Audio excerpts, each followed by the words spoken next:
Growing up was tough, with Dad always on my back. Mom passed away when I was little, so it was just the two of us, and Dad took the whole single parenting gig to another level. He had rules for everything.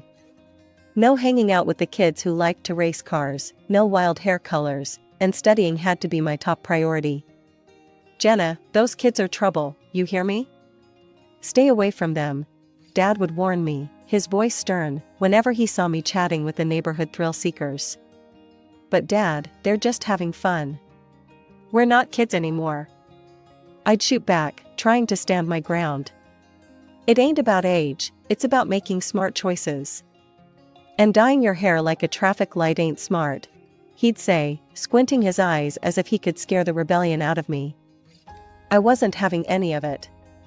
"Maybe I want to stand out," I'd retort, my voice just as firm. Dad wasn't just a stickler at home. He had a reputation around town too, always preaching about responsibility and hard work. He meant well, but to me, it felt suffocating. Every time we clashed, which was often, I'd pack a bag and storm over to Aunt Marie's place. She was Dad's younger sister, lived a few blocks away, and was the exact opposite of him, easygoing and always with a smile. "Aunt Marie, why can't he just chill out? It's like he's stuck in some ancient times," I'd complain as soon as I dropped onto her couch. She'd chuckle, handing me a soda, before sitting down next to me. "Jenna, your dad's just scared. He lost your mom, and he's afraid of losing you too. But he sees the world his way, black and white. But that's just it. I'm not him. I need some color in my life, you know?" I'd say, popping the can open. Marie would nod, her expression softening. "He does go overboard. But he's not wrong about everything. Give it time, you'll see some of his points." That was Aunt Marie, always trying to bridge the gap between Dad and me. But back then, I couldn't see it. All I knew was that I wanted out. So, as soon as high school was over, I grabbed my chance. Thanks to my grades, I landed a scholarship and went off to college, leaving my hometown, and Dad, behind. College was freedom. For the first time, I made my own decisions without anyone looming over me. I dyed my hair purple, stayed out late, and, yes, even got involved with a group that loved street racing. But I kept my head in the books. I wasn't about to waste the scholarship or the opportunities one had fought so hard for. After 4 years of hard work and a fair share of fun, I graduated with a degree in accounting and a job offer from a respected firm in the city. My boss, Mr. Thompson, was a tough guy but fair, much like Dad and his expectations, but without the personal judgment. When I met Mike, it felt like hitting the jackpot. It was at a casual hangout with some friends from work. He was there with a buddy who knew one of my colleagues. Mike had that easy charm, a quick smile, and an infectious laugh that pulled you right in. We got talking, and it turned out we had a ton in common, both mad about classic rock, both foodies, and both into old movies. "Ever seen Casablanca?" he asked, eyes lighting up as he took a sip of his beer. "Are you kidding? Here's looking at you, kid," is my go-to toast. I laughed, thrilled to meet someone who shared my quirky interests. We hit it off immediately, and before long, we were inseparable. Dating Mike was a whirlwind of dinner dates, movie nights, and lazy weekends just lounging around. 6 months later, we were married. It felt right, like everything was falling into place. The first year was bliss. We talked about everything, made decisions together, shared our dreams and our bank accounts. I felt like I finally had the partnership I craved, equal, open, just perfect. But then, things started to change. It began subtly. One night, as I was getting ready to meet some friends for drinks after work, Mike frowned. "You're going out again? You know, you've been kinda busy lately," he said, his tone more accusing than curious. "Just catching up with the gang. It's been ages." I replied, trying to keep the mood light. "Yeah, but maybe you should chill on the outings. We could use some us time," he insisted, not really asking but telling. I paused, a bit thrown off. "Sure, we can plan something for the weekend?" It didn't stop there. Mike's suggestions became rules. He started expressing his concerns about the time I spent with my friends and even my workmates. Then came the big ask. One evening, Mike was going through our finances, a spreadsheet open on his laptop, his brow furrowed in concentration. "Babe, I've been thinking," he started, not looking up from the screen. "It would make more sense if I managed our finances. Just hand over your account details." I hesitated, surprised. "What? Why? I've been handling my finances since forever. It's just easier this way. I can keep track of our spending and savings. Plus, it's what a husband does, right?" he said, finally looking up at me with a smile that didn't quite reach his eyes. I felt a chill, but nodded, unsure. "Okay, if you think it's best." From then on, Mike took control.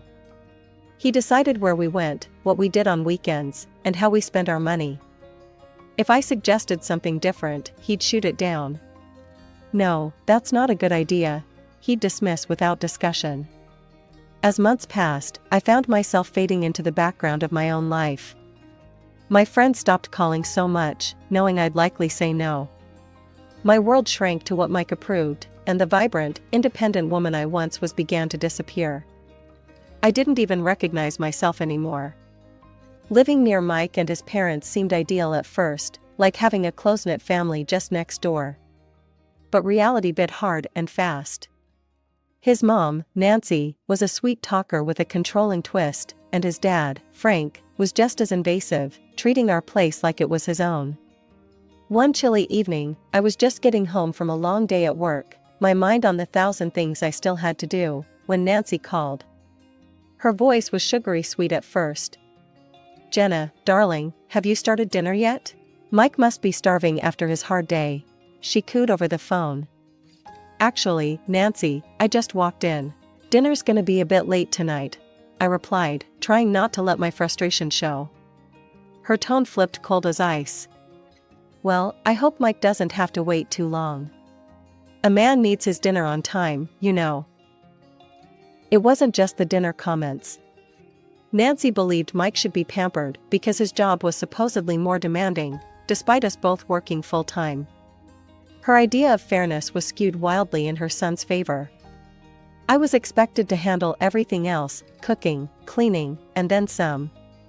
It didn't stop at our home either. Nancy had me over at their place regularly, pushing a broom or a mop into my hands the moment I stepped through the door. And Frank? He was no better. Weekends were his domain apparently. He'd show up at our house first thing Saturday morning, remote in hand, ready to take over the living room. The TV volume cranked so high it made the windows rattle. He'd settle in like a king. "Jenna, where's the beer? I thought you'd have stocked up for the weekend," Frank would bellow from his makeshift throne. "It's in the fridge, Frank," I'd call out, trying to hide my annoyance. Frank would grumble something under his breath about kids these days as he raided the refrigerator, leaving a trail of crumbs and empty bottles in his wake. Mike never said a word against it, always shrugging off my complaints. It was exhausting. Between my job, keeping our home, and catering to the whims of my in-laws, I was stretched thin. I began to lose pieces of myself, my time, and my sanity to their endless demands. Things at work took a sharp turn when my company decided to absorb a smaller firm. The accounting department there was a mess, a tangled web of inaccuracies and outdated systems. It fell on me to sort it all out, which meant long hours and even more stress. Coming home late became the norm rather than the exception. One particularly grueling evening, I got home to find Mike lounging on the sofa, flipping through channels, the dinner table untouched and empty. "Where's dinner? You know I get hungry after work," he complained without even looking my way. I dropped my bag, my patience worn thin. "Mike, you know what's been going on at work. You were here first, why couldn't you have made something?" He laughed, a harsh, mocking sound that filled the room. "Me, cook dinner? That's women's work, Jenna. I'm not about to start playing house husband." I felt a surge of anger. We agreed, before we got married, there'd be no men's or women's jobs. "We're supposed to be in this together," I shot back, my voice rising. Mike's face darkened, and he stood up abruptly. "I don't have time for this nonsense," he snapped, grabbing his keys off the counter. "Where are you going?" I demanded, but he was already heading for the door. "Out. Away from this." He threw over his shoulder, and then he was gone. He disappeared for days. No calls, no texts, just silence. I was left alone, wrestling with my escalating workload and the crumbling facade of my marriage. When he finally came back, he acted as if nothing had happened, ignoring the strain and tension between us. Around that time, I received some good news at work. My efforts hadn't gone unnoticed, and I was promoted with a significant salary increase. I was over the moon, until I shared it with Mike. "That's great, babe," he said, a too quick smile flashing across his face. "Guess what? I'll quit in a week. No point in working now that you're making enough for both of us." I stared at him, stunned. "What? Mike, we need to discuss this together?" He shrugged, completely unconcerned. "You're making plenty. I can finally relax a bit." The next day, I went to work early, the weight of my thoughts heavier than ever.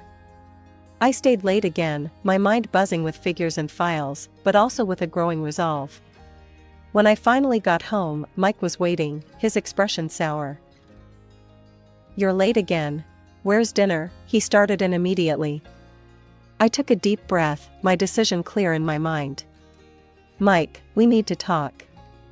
This isn't working. I can't be the only one trying here." He scoffed, crossing his arms. "So what are you saying? You want a medal for working hard? Come off it, Jenna." "No, I want a partner. Someone who stands with me, not on me," I said, my voice steady despite the storm inside. Mike looked at me, really looked, and for a moment, I thought I saw a flicker of understanding. But then it was gone, replaced by the stubborn set of his jaw. "If you can't handle this, maybe you shouldn't have taken that promotion," he retorted coldly. Then he grabbed his jacket and slammed the door behind him. 9 months had slipped by, months where I found myself trapped in a life I never envisioned. Mike never went back to work. Instead, he filled his days meeting with friends and often stumbled home late, reeking of booze. Each time I dared to question him, he'd explode in anger, retreating to the sanctity of his parents' home where he was still treated like a child rather than a grown man. "You're being too hard on him, Jenna. You should be supporting your husband, not tearing him down." Nancy, his mother, would screech over the phone whenever he ran off to them. "I'm supporting the whole family, Nancy. What more do you want from me?" I'd shoot back, my patience worn to nothing. It wasn't just supporting Mike, his parents had grown dependent on me too. Small amounts of money were frequently requested, money for groceries, money for bills. It seemed their hands were always outstretched, waiting for me to fill them. Her only response was to hang up, leaving me fuming and helpless. One day, amidst this ongoing storm, I received a call that shattered the uneasy calm.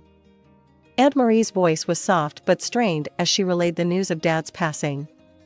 My world stopped. The last time we spoke, we had argued, silly things, youthful pride clashing with his rigid ways. I never got the chance to make peace. "Can you come with me to the funeral?" I asked Mike, a desperate plea for some semblance of support. He barely glanced up from the TV. "Nah, I can't handle funerals. You go handle it," he muttered, dismissing my need with a wave of his hand. So, I went alone. The funeral was a blur, faces of family and friends I hadn't seen in years, all mourning the man who raised me alone. But it was after, while sitting in Dad's lawyer's office, that reality hit hard. Dad had left me everything, his house and savings, a total of $250,000. Tears streamed down my face as I realized despite our differences, Dad had been preparing me for a future, perhaps knowing I'd need a way out someday. That night, in the quiet of my childhood home, I thumbed through old photo albums. Pictures of me in rebellious outfits, with bright hair and brighter smiles, all screamed of a girl who dreamed of freedom. I had traded those dreams for security, only to end up more caged than ever. As dawn broke, clarity came with it. It was time for a change, a big one. The money and the house, it wasn't just an inheritance, it was my ticket to a new life, a chance to rediscover the fierce girl who once believed she could conquer the world. I need to do this, not just for me, but for the woman Dad believed I could be, I whispered to myself, a vow in the still morning air. When I walked through the door of what used to be our shared home, the air was thick with expectation. Mike and his parents were already waiting, like vultures perched for the kill. Their eyes lit up with a mix of greed and curiosity as they spotted me. "So, Jenna, how much did old Hal leave you?" Mike asked, his voice dripping with feigned concern. I hesitated, clutching the documents a little tighter. Before I could reply, Mike snatched the papers right from my hands. As he scanned the figures, a triumphant grin spread across his face. $250,000, he exclaimed, turning to his parents, who immediately began to buzz with excitement. His mother, Nancy, clapped her hands together. "Oh, that will cover a lovely vacation for us all. How about Italy? Or maybe a cruise?" Frank was already nodding in agreement. "And we need new furniture. Something nice, something grand," he chimed in. Mike, not to be outdone in the dreaming, banged his fist on the table. "It's settled then. I'm getting a new car. It's about time I rode in style." I stood there, stunned into silence for a moment, as they carried on, planning as if I wasn't even in the room. Gathering my courage, I finally spoke up. "Listen up, all of you. This is my inheritance, not yours. I decide how it's spent, not you," I said, my voice firm, louder than I felt. Mike whirled on me, his face twisted in anger. "You think you're in charge here? Keep talking like that, and I'll divorce you so fast it'll make your head spin." His threat hung in the air, but before I could respond, Nancy grabbed me by the shoulders and shoved me towards the door. "Think about how you're acting, Jenna. You're too arrogant. Maybe a night outside will cool you off," she hissed, her voice venomous. I stumbled out the door, the shock of the physical and emotional assault numbing my senses. For a moment, I stood there, bewildered by the audacity of their entitlement. But then, almost unexpectedly, a laugh bubbled up from within me. It started small, but grew in volume, echoing into the quiet street. I felt a weight lift off my shoulders, a strange, exhilarating freedom. With nowhere else to go, I drove back to my father's house. The familiar walls welcomed me like an old friend. That night, the reality of my situation began to sink in, and a plan started to form. First thing in the morning, I picked up the phone and dialed my office. "Hey, it's Jenna. I need to ask for a couple of weeks off, personal leave. I've got some things to sort out," I explained when my boss, Mr. Thompson, answered. "Jenna, take all the time you need. I've noticed you've been off your game a bit lately.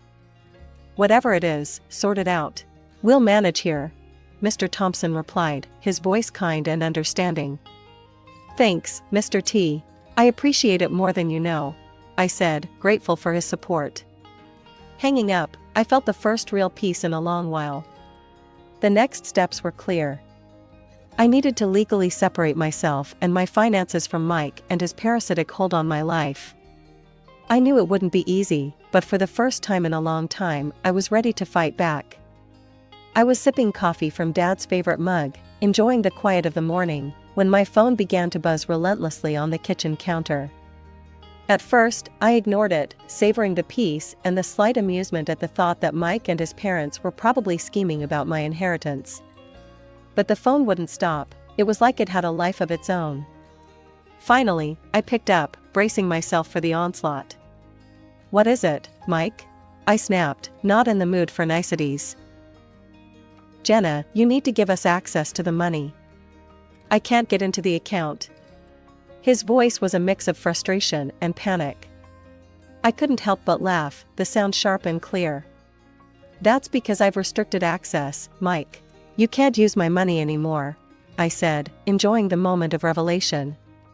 There was a pause, a silence filled with his disbelief. "You can't do that. We're married." "Not for long," I replied curtly and hung up. That should have been the end of it, but of course, it wasn't. That evening, just as I was settling down with a book, I heard the familiar sound of a car pulling up outside. Mike and his parents came storming up to the front door, their faces twisted with anger and desperation. They didn't even wait for me to invite them in. Nancy pushed past the doorway, her voice shrill. "You think you're clever, huh? Cutting us off like that?" Frank followed, his brow furrowed. "You're supposed to share what you have with your family." Mike was the last to enter, his expression one of betrayed fury. "This is about us, Jenna. You're ruining everything." I stood my ground, feeling more secure in my decision than ever. "This is not about us, Mike. This never was. It's always been about what you could get from me." His face contorted with anger. "Well, guess what? We're getting a divorce." That's when I handed him the divorce papers, neatly prepared and waiting for this moment. The surprise on his face was almost comical. "What's this?" "Your freedom," I said dryly. "Sign them and you're free to leave." He scanned the documents quickly, a greedy spark lighting up his eyes as he signed. "Fine. But remember, I get half, 125,000. That'll adjust our plans, but it's something." Nancy muttered under her breath. "Should have been the full $250,000. Getting a piece of wool from a black sheep, aren't we?" I couldn't hold back a laugh. "Actually, you're getting nothing. Inheritance isn't divided in a divorce here. Not a cent of that money is yours." The color drained from their faces. Mike's hands shook as he realized the magnitude of his mistake. "But we've already spent anticipating that money. We went on vacation, bought things on credit." His voice faded as the reality of their financial blunder hit him. Nancy's eyes were wide with fear, and Frank looked like he was about to collapse. "This isn't my problem. You made your choices," I said, my voice cold but steady. "Now, if you don't leave, I'll call the police." The threat was enough. They stumbled out, a mix of shock and anger marking their defeat. As the door closed behind them, a profound sense of relief washed over me. They were out of my life, finally and completely. Selling Dad's house was tough, like closing the final chapter of my old life. I felt every pang of regret as I handed over the keys, but I knew it was the right move. With that money, I bought a new place right next to my work, a cozy little house that was all mine, no strings attached.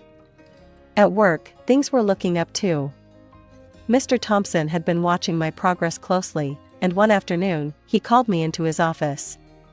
The sun streamed through the blinds, casting lines across his face as he looked up from his papers.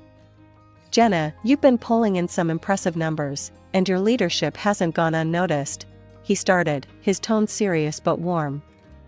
I stood there, hands clasped in front of me, waiting. "I want to offer you the position of deputy director. You've earned it," he said, his eyes steady on mine. "Thank you, Mr. T. I won't let you down," I replied, a mix of pride and excitement swelling in my chest. It felt good, really good, to be recognized for my hard work and not just seen as a bank account or a maid. Meanwhile, Mike and his parents' situation had taken a nosedive. They were buried in debt after their reckless spending spree, hiding from creditors who weren't too pleased about unpaid bills. They had to sell their house, but even that wasn't enough to cover their debts. Last I heard, they were cramped in a small rented apartment, all of them working odd jobs, just to make ends meet. One evening, my phone rang, and Mike's name flashed on the screen. Curiosity got the better of me, and I answered. "Jenna, listen, I've been thinking a lot," he started, his voice shaky. "I made a mistake. A big one. I want to make things right. Maybe start over?" I couldn't help but laugh, not a joyful laugh, but one tinged with disbelief. "Start over? Mike, do you even hear yourself?" I know it sounds crazy, but I've changed, Jenna," he insisted, desperation clear in his voice. "Changed? Mike, you only call when you're out of money or options. You don't need a restart. You need a reality check," I shot back, my patience thin. And with that, I hung up. I realized then that I was truly free, not just from Mike, but from the hold his family had on me, from the life I was forced into. Now, I really understand what Dad tried to teach me all those years. He knew the value of standing on your own, of making tough decisions for the sake of your future. I only wish I could tell him he was right, share a moment of reconciliation.